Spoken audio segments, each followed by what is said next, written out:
AP cabinet సమావేశం కొనసాగుతుంది. CM Chandrababu అధ్యక్షతన జరుగుతున్న ఈ భేటీలో 30కి పైగా కీలక అంశాలపై చర్చించనున్నారు. దిశ బిల్లు ఉపసంహరణ, అమరావతి అభివృద్ధి పనులు, ఆక్వా రైతులకు రాయితీ, విద్యుత్, అలాగే గోదావరి పుష్కరాల పనులు, ఈజ్ ఆఫ్ డూయింగ్ బిజినెస్ చట్టం సహా పలు ప్రతిపాదనలకు కేబినెట్ ఆమోదం తెలిపే అవకాశం ఉంది. రాష్ట్ర అభివృద్ధి, పెట్టుబడుల ప్రోత్సాహం, మౌలిక వసతులపై మంత్రివర్గం కీలక నిర్ణయాలు తీసుకోనుంది.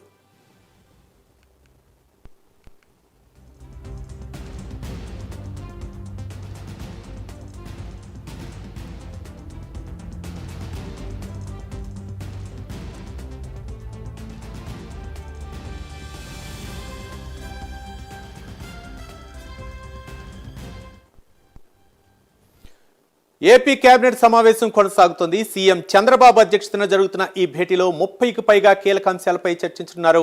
దిశ బిల్లు ఉపసంహరణ, అమరావతి అభివృద్ధి పనులు, ఆక్వా రైతులకు రాయితీ, విద్యుత్, అలాగే గోదావరి పుష్కరాల పనులు, ఈజ్ ఆఫ్ డూయింగ్ బిజినెస్ చట్టం సహా పలు ప్రతిపాదనలకు కేబినెట్ ఆమోదం తెలిపే అవకాశం ఉంది.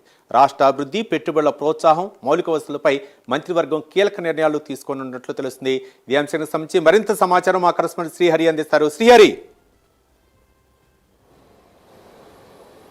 రవి, అమరావతి రాష్ట్ర సచివాలయంలో సీఎం చంద్రబాబు అధ్యక్షతన అయితే ఏపీ కేబినెట్ దాదాపుగా సుమారు 2.5 గంటల పాటు అయితే సమీక్ష సమావేశం అయితే జరుగుతుంది. అయితే దీంట్లో పలు కీలక అంశాలు, అదేవిధంగా పలు కీలక బిల్లులకైతే ఆమోదం తెలిపే అవకాశం ఉంది. దీంట్లో ప్రధానంగా చూసుకున్నట్లయితే అమరావతి రాజధాని ప్రాంతం ఏదైతే ఉందో మరింతగా డెవలప్ చెందేందుకు ఏదైతే సిఆర్డీ అథారిటీ 64వ సమీక్షలో తీసుకున్న నిర్ణయాలు ఏవైతే ఉన్నాయో ఆ నిర్ణయాలకు ఏపీ కేబినెట్ అయితే ఈరోజు ఆమోదం తెలుపుతుంది. అయితే దీనికి సంబంధించి ఏదైతే ఇన్నర్ రింగ్ రోడ్డు, అదేవిధంగా రైల్వే స్టేషన్కి సంబంధించి మూతడక గ్రామానికి సంబంధించి మొత్తంగా అంటే 2000 పైచిలకు ఎకరాలను తీసుకోవాలని చెప్పని భావిస్తుంది. అయితే దానికి ఈరోజు అయితే ఏపీ కేబినెట్ ఆమోదం తెలుపుతుంది.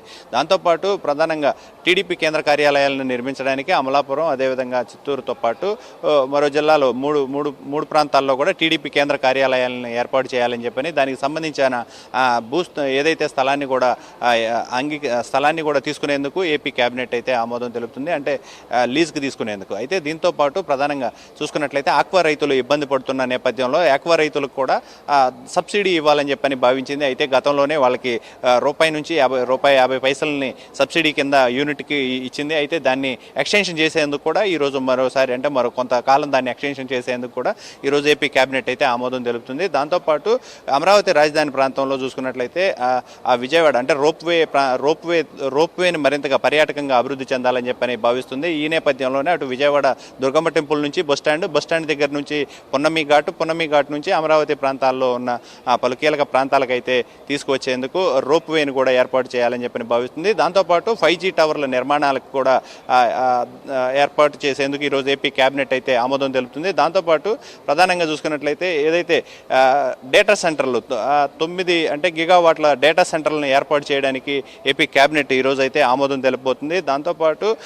అదేవిధంగా చూసుకున్నట్లయితే అమరావతి క్వాంటమ్ వ్యాలీకి సంబంధించి దాదాపుగా అంటే 1,002 కోట్ల రూపాయలు అభివృద్ధితో క్వాంటమ్ వ్యాలీని ఏర్పాటు చేయాలని చెప్పని భావిస్తుంది. దీనికి కూడా నిధుల శాంక్షన్కి ఏపీ కేబినెట్ అయితే ఆమోదం తెలుపుతుంది. దాంతోపాటు ఏదైతే అమరావతికి సంబంధించిన హైకోర్టు భవనాలు ఏవైతే ఉన్నాయో వాటన్నిటిని కూడా ఎక్స్టెన్షన్ చేసేందుకు దానికి కూడా నిధుల్ని కేటాయించి దాంతోపాటు వాటన్నిటికీ కావాల్సిన మౌలిక సదుపాయాలు వాటన్నిటికీ సంబంధించి 206 కోట్ల రూపాయలను ఏపీ కేబినెట్ అయితే శాంక్షన్ చేస్తూ ఆమోదం తెలిపింది. ఇలా గోదావరి పుష్కరాలకు కూడా చూసుకున్నట్లయితే 210 కోట్లకు సంబంధించి నిధులు ఏదైతే ఉందో నిధులు శాంక్షన్ చేసి దానికి సంబంధించిన వర్కులు చేసుకునేందుకు కూడా ఆమోదం అయితే తెలుపుతుంది. అలాగే చూసుకున్నట్లయితే కుప్పం ఎయిర్పోర్టుకు సంబంధించి ఏదైతే గ్రీన్ ఫీల్డ్ ఎయిర్పోర్ట్ని ఏర్పాటు చేయాలని చెప్పని రాష్ట్ర ప్రభుత్వం భావిస్తుంది. అయితే ఈ నేపథ్యంలోనే దానికి సంబంధించి ఎయిర్పోర్టుకు ఇచ్చిన భూములు ఏవైతే ఉన్నాయో రైతులకు కూడా ఎక్స్గ్రేషియా అంటే వారికి 13 లక్షల చొప్పున ఎక్స్గ్రేషియా కూడా ఇవ్వాలని చెప్పని రాష్ట్ర ప్రభుత్వం భావిస్తుంది. దీనికి సంబంధించి కూడా ఏపీ కేబినెట్ అయితే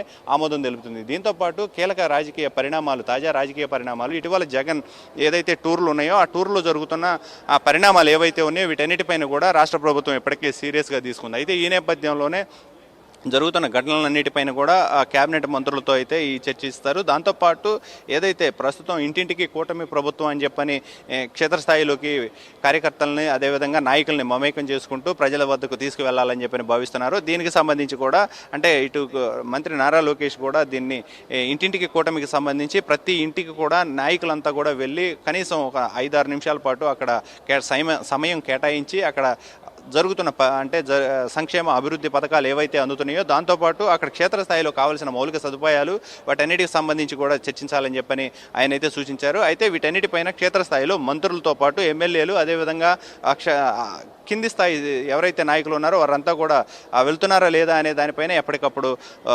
పర్యవేక్షించుకోవాలని చెప్పని ఇప్పటికే ఒక సూచనలు అయితే చేశారు. అయితే ఈ నేపథ్యంలోనే దాని అన్నిటికి సంబంధించి నేడు సచివాలయంలో సీఎం చంద్రబాబు అధ్యక్షతన అయితే వీటన్నిటిపైన కూడా చర్చించే అవకాశం అయితే కనబడుతుంది. Ravi, right, thank you Srihari.